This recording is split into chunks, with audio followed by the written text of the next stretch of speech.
વર્ણિવેશરમણીય દર્શનમ મંદહાસરુચિરાનનાંબુજમ પૂજિતમ સુરુ નરોત્તમૈર્મુદા ધર્મનંદનમહં વિચિંતયે.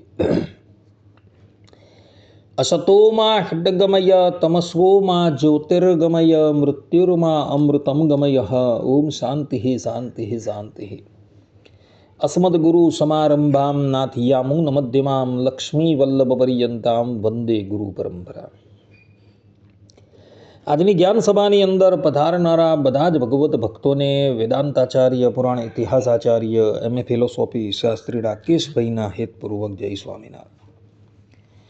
ભક્તો, આજની આ જ્ઞાન સભાની અંદર આપણે બધા ભગવાનના ભક્તો પોતે કષ્ટ સહન કરીને બીજાને સુખી કરે છે, આ વિષય પર થોડી વાત શ્રવણ કરશું. તો બધા જ ભગવત ભક્તો આ પ્રવચન એકાગ્ર મને કરીને શ્રવણ કરે અને એને આત્મસાત કરી દે.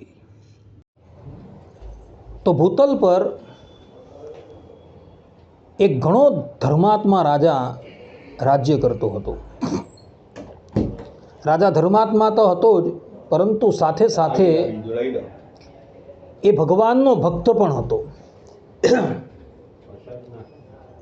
અને સંપૂર્ણ રાજ્ય, સંપૂર્ણ રાષ્ટ્ર મારા ભગવાનનું જ છે એ ભાવથી એ રાજ્ય કરતો હતો અને પોતાની પ્રજાનું પુત્રની જેમ પાલન કરતો હતો.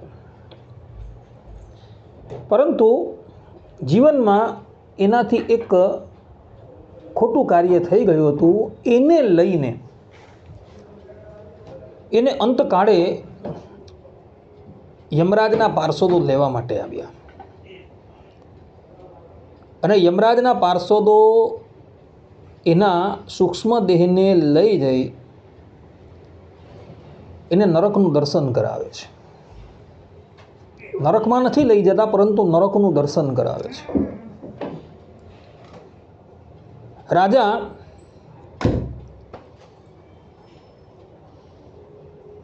નરકના કુંડ હતા ત્યાં આવીને ઊભો રહે છે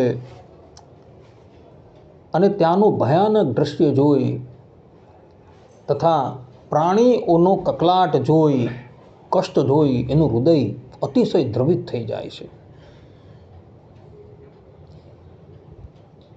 એના જીવનની અંદર એનાથી થોડોક અધર્મ થઈ ગયો હતો. એને લઈને એને યમદૂતો નરકના દર્શન કરાવે છે. અને પછી યમદૂતો એને કહે છે કે રાજન, હવે તમે સ્વર્ગલોકની અંદર ચાલો, કારણ કે તમારા પુણ્ય એટલા બધા છે કે એને લઈને તમને ચિરકાલ પર્યંત સ્વર્ગલોકની અંદર વાસ પ્રાપ્ત થશે. પણ જેવા યમદૂતો રાજાને લઈને નરકમાંથી જવા તૈયાર થાય છે, ત્યાં નરકની અંદર રહેલા બધા પ્રાણીઓ જોર જોરથી બોલવા લાગે છે કે રાજન, આપ અહીંથી જશો નહીં, આપ અહીંથી જશો નહીં.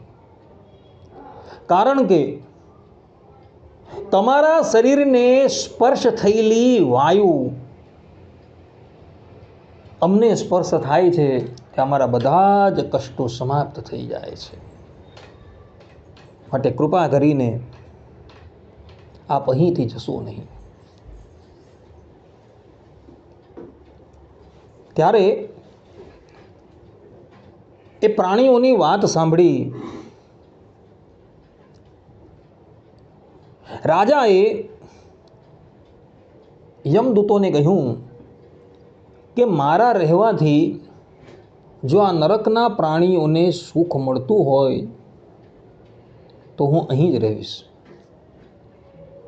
અને હે યમદૂતો, હું તમને પૂછું છું કે મેં મારા જીવનની અંદર એવા કયા પુણ્ય કરેલા છે કે જેને લઈને મારા શરીરને સ્પર્શ થયેલી વાયુ આ નરકના પ્રાણીઓને પણ સ્પર્શ થાય ત્યાં એના બધા જ દુઃખો દૂર થઈ જાય છે અને આનંદની વર્ષા થાય છે. રાજાની વાત સાંભળી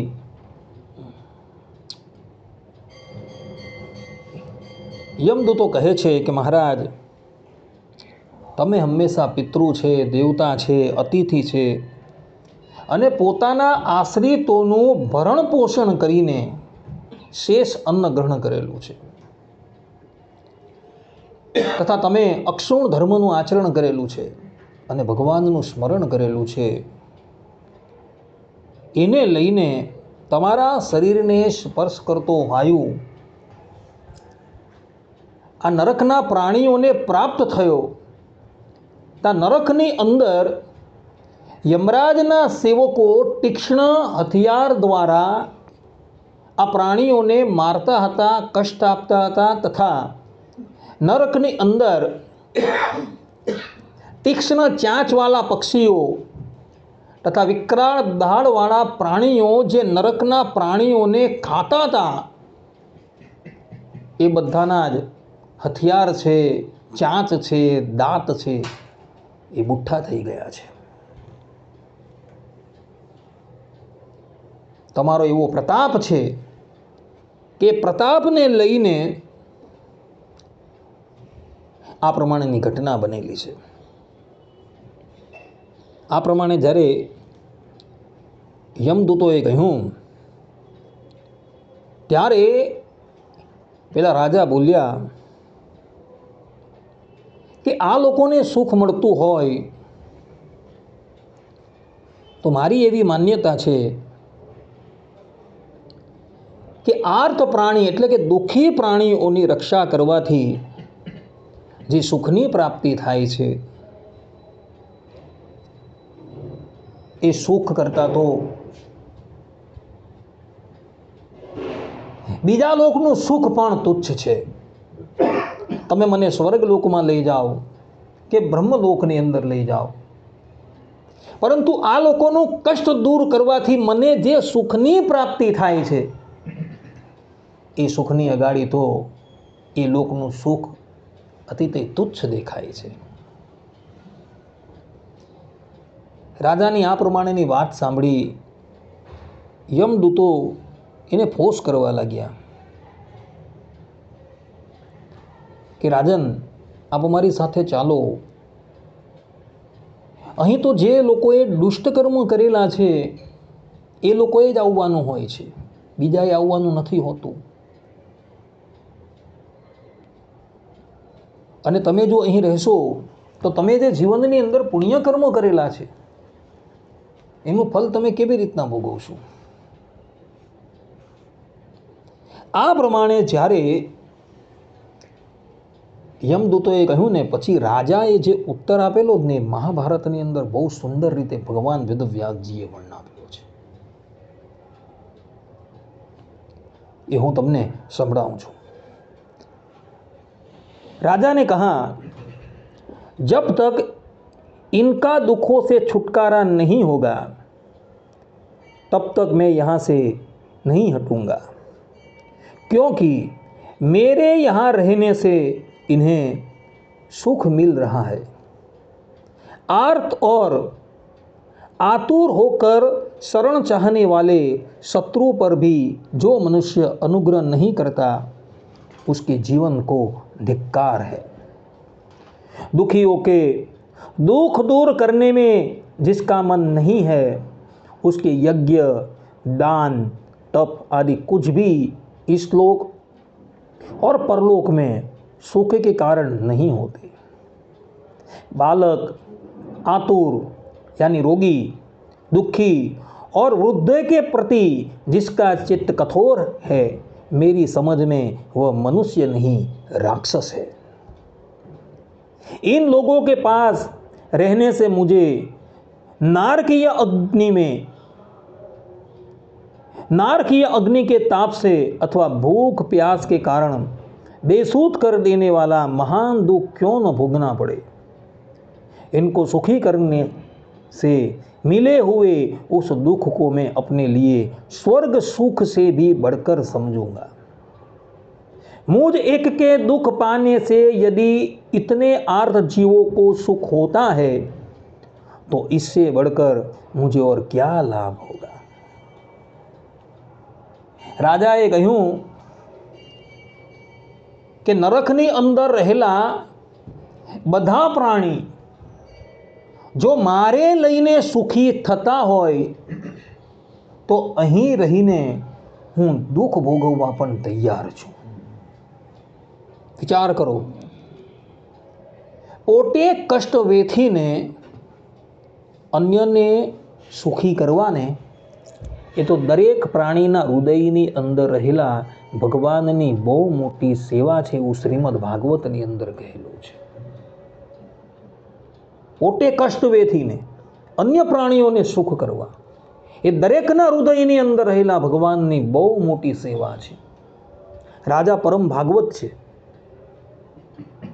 અને જે ભગવાનનો ભક્ત હોય ને એ જ આવા શબ્દો પોતાના મુખથી ઉચ્ચારી શકે, બીજો ઉચ્ચારી ન શકે. કારણ કે ભગવાનના ભક્તો હોય એને દરેકની પીડાનો અનુભવ હોય છે. એ ભગવત ભક્તો કોઈકને દુઃખ થતું હોય ને તો એ દુઃખ પોતાનું દુઃખ માનતા હોય છે અને પૂરો પ્રયાસ કરી એને સુખી કરવાનો પ્રયત્ન કરતા હોય છે.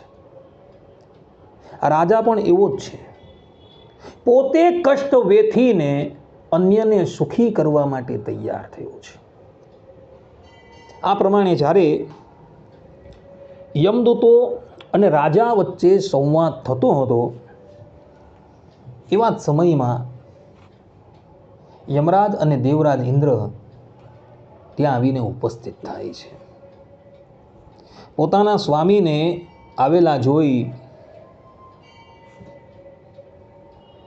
યમદૂતો રાજાને કહે છે કે રાજન જુઓ, તમને લેવાને અર્થે અમારા સ્વામી યમરાજ અને ત્રિલોકીના અધિપતિ દેવરાજ ઇન્દ્ર આવેલા છે, માટે તમે હવે એમની સાથે પધારો. ત્યારે યમરાજ રાજા પ્રત્યે બોલ્યા કે રાજન, આપે યથાર્થપણે ધર્મનું આચરણ કરેલું છે અને એટલે માટે હું સ્વયં તમને લેવા માટે આવેલો છું. માટે તમે શીઘ્રાતિ શીઘ્ર વિમાનની ઉપર સવાર થઈ જાઓ. આ પ્રમાણે જ્યારે યમરાજે કહ્યું ત્યારે પેલા રાજાએ કહ્યું કે ધર્મરાજ, હજારે હજાર જીવો નરકની અંદર કષ્ટ ભોગવી રહ્યા છે અને મારા રહેવાથી જો એ લોકોનું દુઃખ દૂર થઈ જતું હોય તો હું એ સ્વર્ગના સુખને પણ તુચ્છ સમજું છું. મારે તમારી સાથે આવવું નથી. ભલે મને અનંત કલ્પ પર્યંત જો નરકનો વાસ મળે તો નરકની અંદર રહેવા માટે તૈયાર છું, પરંતુ આ પ્રાણીઓને છોડીને હું તમારી સાથે સ્વર્ગનું સુખ ભોગવવા તૈયાર નથી. આ પ્રમાણે જ્યારે રાજાએ કહ્યું એટલે દેવરાજ ઇન્દ્ર એના પ્રત્યે બોલ્યા કે રાજન, યથા કર્મ તથા ફલ, કે મનુષ્ય જેવું કર્મ કરે છે તેવું જ એને ફલ પ્રાપ્ત થાય છે. નરકની અંદર રહેલા પ્રાણીઓએ જે દુષ્કર્મ કરેલા હતા એને લઈને એ લોકોને નરકની યાતના ભોગવવી પડે છે. માટે તમારે પણ તમારા કર્મના ફલ ભોગવવાને અર્થે તમારી સાથે સ્વર્ગમાં આવવું જોઈએ. આ નરકવાસીઓ પર તમે જે દયા કરી એને લઈને તમારું પુણ્ય લાખ ગણું વધી ગયું છે.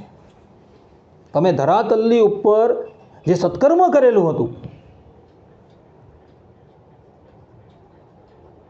એ સત્કર્મ અહીં રહેલા નરકના પ્રાણીઓ પર તમે કૃપા કરી એ સત્કર્મ લાખ ગણું વધી ગયું છે. માટે હવે તમે અમારી સાથે ચાલો. આ પ્રમાણે જ્યારે દેવરાજ ઇન્દ્રએ કહ્યું ને એટલે આ રાજા કહે છે કે હે દેવરાજ, જો મારું સત્કર્મ લાખ ગણું વધી ગયું હોય ને તો એ મારું સત્કર્મ હું આ પ્રાણીઓને આપું છું. તમે કૃપા કરી આ બધાનો ઉદ્ધાર કરી દો. મેં જેટલું સત્કર્મ કરેલું છે એ બધું જ સત્કર્મ હું આ પ્રાણીઓને આપી દઉં છું, માટે તમે એનો ઉદ્ધાર કરો. આ પ્રમાણે જ્યાં રાજાએ કહ્યું ને ત્યાં કહેવાય છે કે નરકની અંદર જેટલા પણ પ્રાણીઓ હતા ને એ પોતાના દેહનો ત્યાગ કરીને સ્વર્ગલોકની અંદર જવા લાગ્યા, કારણ કે રાજાએ પોતાનું પુણ્ય એ નરકના લોકોને આપી દીધું, અને નરકના લોકોને એ પુણ્ય આપવાથી એ લોકોનું કષ્ટ સમાપ્ત થઈ ગયું, અને બધા જ લોકો દિવ્ય રૂપ ધારણ કરીને સ્વર્ગલોકની અંદર પ્રવેશ કરી જાય છે. આ પ્રમાણેનું આશ્ચર્ય જોઈ રાજા દેવરાજ ઇન્દ્રને કહે છે કે હે દેવરાજ, હવે હું તમારી સાથે આવવા તૈયાર છું. ત્યારે દેવરાજ ઇન્દ્ર કહે છે કે રાજન, હવે તમે સ્વર્ગલોકમાં ન આવી શકશો, પરંતુ હવે સ્વર્ગલોક કરતાં પણ તમારી ઉર્ધ્વ ગતિ થઈ ગઈ છે. તમે જે આ પ્રાણીઓ પર કૃપા કરી એને લઈને હવે તમારે સ્વર્ગલોકમાં નથી આવવાનું, પણ તમારે સીધું ભગવત ધામની અંદર જવાનું છે. દેવરાજ ઇન્દ્રએ આટલું કહ્યું ત્યાં જ ભગવાનના પાર્ષદો ત્યાં ઉપસ્થિત થઈ જાય છે, અને રાજાને લઈને એ લોકો ભગવાનના ધામમાં ચાલ્યા જાય છે. વિચાર કરો કે રાજાની અંદર કેટલી કરુણા છે. પોતે કષ્ટ વેઠવા તૈયાર થઈ ગયા અને બીજા લોકોને સુખી કરવા લાગ્યા. દેવરાજ ઇન્દ્રએ, યમદૂતોએ, ધર્મરાજાએ કેટલું કહ્યું, પરંતુ રાજા એકના બે ન થયા.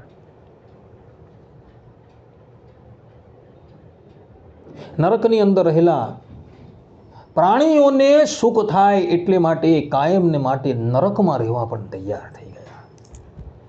આને કહેવાય ધર્માત્મા. આ ધર્માત્માની પરિભાષા છે. આવા જે લોકો હોય ને એ જ વાસ્તવની અંદર ધર્માત્મા છે, બીજા ધર્માત્મા નથી. આ પ્રમાણે આ રાજાએ બધા જ નરકના કુંડ ખાલી કરાવી દીધા. જે પ્રમાણેની ઘટના આ મહાભારતમાં લખાઈ છે એવી ઘટના સ્કંદ પુરાણની અંદર તથા આપણા સંપ્રદાયના માન્ય પ્રબંધ હરિલામૃતમમાં પણ લખાઈ છે. સ્કંદ પુરાણની અંદર પ્રસંગ આવે છે કે ભગવાન શ્રી કૃષ્ણ જ્યારે સાંદીપની ઋષિને ત્યાં વિદ્યા અધ્યયન કરતા હતા અને વિદ્યા અધ્યયન પૂર્ણ થયું પછી ભગવાન શ્રી કૃષ્ણ પોતાના ગુરુજીને કહે છે કે ગુરુજી, હવે આપ ગુરુ દક્ષિણા માગો. 64 દિવસની અંદર ભગવાન શ્રી કૃષ્ણ અને બલરામજીએ 64 કલાનો અભ્યાસ કરી દીધો. એનું આ પ્રમાણેનું સામર્થ્ય જોઈ સાંદીપની ઋષિ પોતાની ભાર્યાની સાથે મંત્રણા કરી ભગવાન શ્રી કૃષ્ણ અને બળદેવજીને કહે છે કે અમે પ્રભાસ પાટણ ગયા હતા, ત્યાં સમુદ્રની અંદર મારો દીકરો ડૂબી ગયો હતો, તો મારા દીકરાને તમે લાવીને આપો. આજ મારી ગુરુ દક્ષિણા છે. ભગવાન શ્રી કૃષ્ણ અને બળદેવજીએ કહ્યું કે ભલે. અને પછી ભગવાન શ્રી કૃષ્ણ અને બળદેવજી સમુદ્રની પાસે આવે છે. રામા અવતારની અંદર તો સમુદ્રએ બહુ નાટક કરેલા હતા. અંતે ભગવાને ધનુષ બાણ ધારણ કરેલા હતા, એટલે ભગવાન શ્રી કૃષ્ણને અને બળદેવજીને જોઈને સમુદ્ર તરત જ મૂર્તિમાન થઈને એમની પાસે આવે છે અને કહે છે કે પ્રભુ શી આજ્ઞા છે. ત્યારે સમુદ્ર કહે છે કે અમારો ગુરુપુત્ર તમારી અંદર ડૂબી ગયો છે, તો એને પાછું આપો.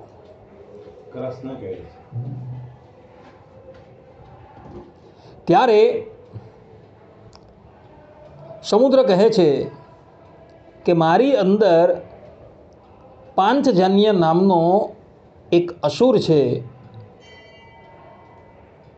એ અસુર જ એ બાળકનું અપહરણ કરીને ત્યાં લઈ ગયો છે.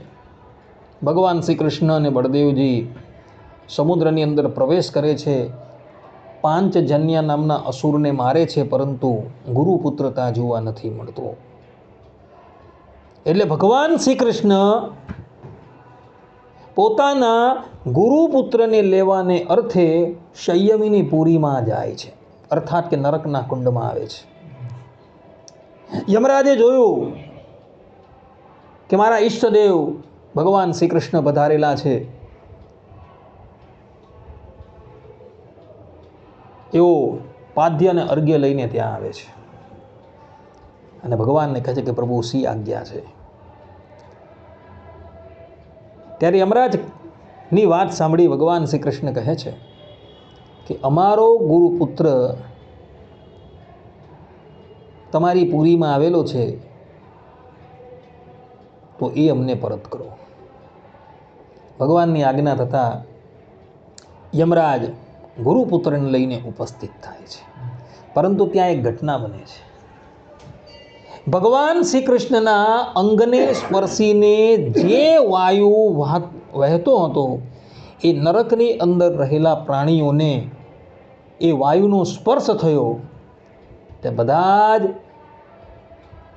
નરકના પ્રાણીઓ ચતુર્ભુજ રૂપ ધારણ કરીને ભગવાનના ધામમાં ચાલ્યા ગયા. આખી સંયમિની પુરી ખાલી થઈ ગઈ હતી. આ વાત જે છે સ્કંદ પુરાણમાં લખેલી છે. બીજી ઘટના, ભગવાન સ્વામિનારાયણ જ્યારે ધર્મની ગાદીની ઉપર વિરાજમાન થયા અને ભગવાન સ્વામિનારાયણ સૌરાષ્ટ્રની અંદર આવેલા કાલવાણી ગામમાં બિરાજમાન હતા, તે વખતે અગતરાયના ભીમભાઈએ ભગવાન સ્વામિનારાયણને કહ્યું કે પ્રભુ, જ્યારે કોઈક રાજા પોતાની ગાદી છોડીને બીજા રાજાની નિયુક્તિ કરે છે, ત્યારે બંદીખાનાની અંદર રહેલા બધા જ અપરાધીઓને મુક્ત કરવામાં આવે છે. આજે તમે ધર્મની ગાદીની ઉપર બેઠેલા છો અને નરકની અંદર કેટલાય પ્રાણી હજુ પણ કષ્ટ ભોગવી રહ્યા છે, માટે તમે હવે એ નરકની અંદર રહેલા પ્રાણીઓનો ઉદ્ધાર કરો. આ પ્રમાણે જ ભગવાન સ્વામિનારાયણે ભીમભાઈએ કહ્યું. એટલે ભગવાન સ્વામિનારાયણે સભાની અંદર બેઠેલા સ્વરૂપાનંદ સ્વામીની સામું જોયું. ભગવાન શ્રી હરિનો ઈશારો જ ખાલી કાફી હતો.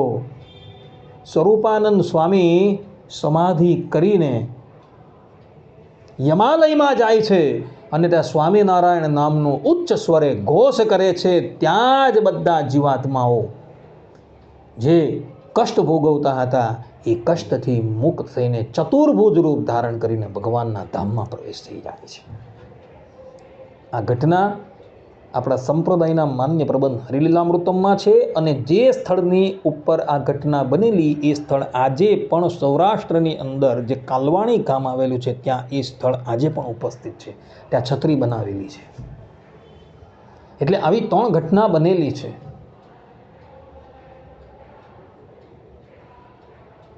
એટલે આ રાજાનું ચરિત્ર જે છે એ નાનું છે, પરંતુ ઇતિહાસની અંદર આ ચરિત્ર લખાયું છે. જે ભગવાનના ભક્ત હોય એ ભગવાનના ભક્તની અંદર જ આટલી કરુણા હોય. એ બીજાના દુઃખને ક્યારેય પણ દુઃખી જોઈ શકતો નથી. આ પ્રમાણે ભક્તો મહાભારતની અંદર આ રાજાનું જીવન ચરિત્ર જોવા મળે છે. અસ્તુ.